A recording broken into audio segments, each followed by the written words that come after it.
Most of the manufacturers will use an engine for 3 years, sometimes even 5 years, and they'll change certain things. This year's a complete engine redo, so we had to build a new piston, we had to build new cams, new valves, valve spring kit, work on head porting, every single part of it to try to make it as good as the last year's.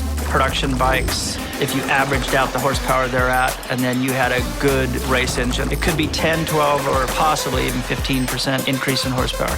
Internally, you could do a new piston, you could do new rings, you could do a new rod, cam, valves, springs, buckets, gearbox, crankshaft. But you don't want to do that because it's really expensive. You just want to work on the pieces that really you find that you can make an advantage out of.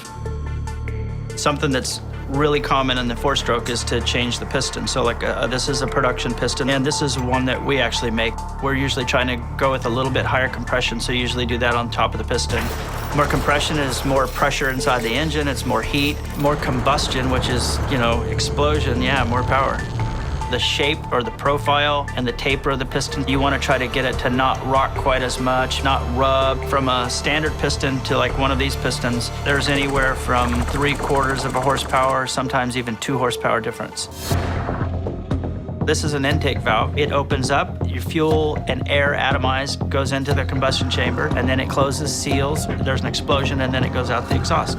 Some of the valves are dished in this area, which is less compression. A lot of them will go to like a flat face. The other thing that you can do is mess with the back side of the valve so that this radius here flows different. This part, it's polished, tumbled, and then coated. So anything you can do to cut down friction is going to help performance. We'll send a guy a practice engine and we want him to be able to run it for 15 hours. We'll rebuild that and send it back. So we rotate practice engines every 15 hours. Our race engine, we need it to run 4 or 5 hours. We're in a terrible habit of pulling it apart every week. You're not really throwing parts away and changing it. You're just pulling it apart, inspecting it, measure it, make sure nothing's wearing funny, do whatever, and then you put it right back together.